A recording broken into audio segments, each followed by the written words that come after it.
Hi, I'm Owen from the Harvest team. In this video, I'll walk you through how to navigate Harvest. We've been working on making Harvest easier to use, so whether you're getting familiar with our latest update or are just starting out, this will get you up to speed quickly. With this update, you can expect fewer clicks to get where you need to go, easier access to the information you use most, and some handy new shortcuts for your most common tasks. So let's jump in. Let's start here in the timesheet, where you have access to 3 different time tracking views: the calendar view, the week view, and the day view. 3 different ways to track, so you can pick what feels most intuitive to you. Please be aware that the week view is only available to those who are tracking via duration. If you're using timestamp, meaning start and end time, you'll only have access to day view and calendar view. In the top left, you have access to shortcuts, 2 of which will help you with your time tracking. Firstly, we have the timer. Open this up, configure a project and a task, start your timer, and you're good to go. Return to it at any point and stop the timer in a single click.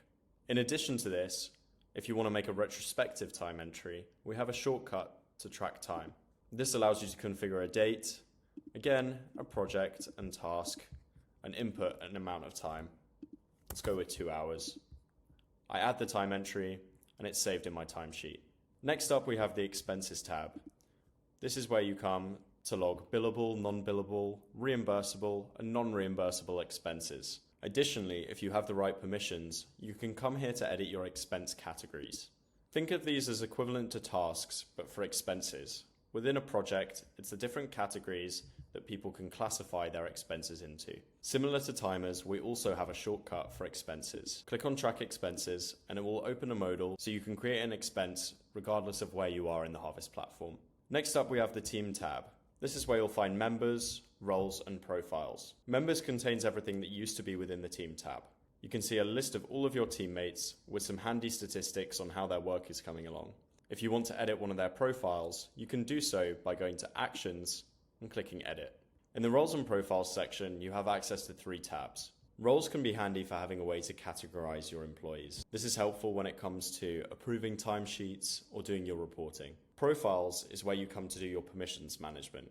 We have 6 base profiles. Each profile contains a different combination of rights to view and edit certain information within Harvest. In addition to this, you can use the New Profile button to build a custom profile. Through this tool, you can choose a base profile to build on top of and go through and edit up to 45 different permissions in Harvest.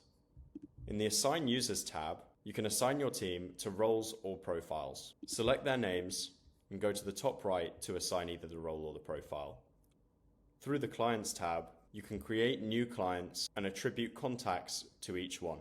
Additionally, you have the ability to import or export clients. Once you have clients set up, you can come to the Projects tab. This is where you can set up new projects, but also get some handy data on existing ones. This table view gives you an overview of all of your projects, organized by client, but you can also click into a specific one to get more data on how that's performing. In the top right, you have an Edit button if you need to make any changes to team assignment, billable rates, or budgets. Tasks is where you decide what you allow your team to track to within a project. We offer a starting point through a list of pre-made tasks, but also the ability to create new ones. You can decide if a task should be billable or non-billable, and if billable, you can set a default billable rate. Once you've tracked time and materials, you may want to invoice for your time.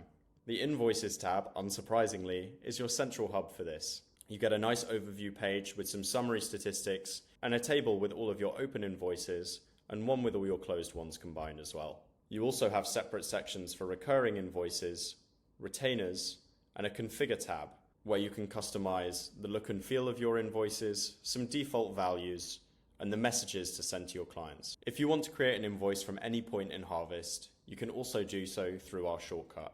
Click on this icon and a modal will open up for you to start the process easy and efficiently. If you want to send a proposal to a prospective new client, you can do so through estimates.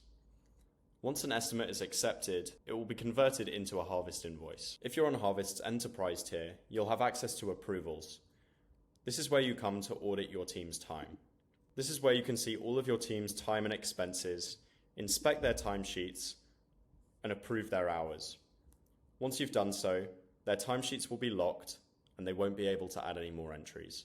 Reports is the final main feature area to focus on.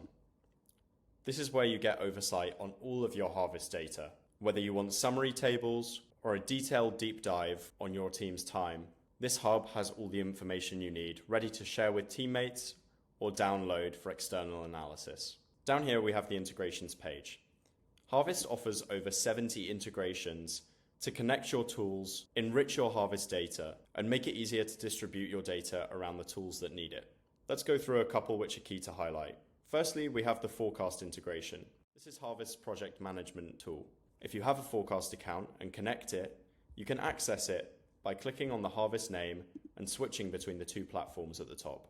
We also offer a range of project management integrations, finance and payment integrations, such as Stripe, which allows you to get paid for your invoices through Harvest, accounting integrations like QuickBooks and Xero, so you can sync your invoices as well as payments to your accounting tool, CRM and communications, productivity tools like your calendar, which will automatically recommend events for you to pull into your timesheet, and many more.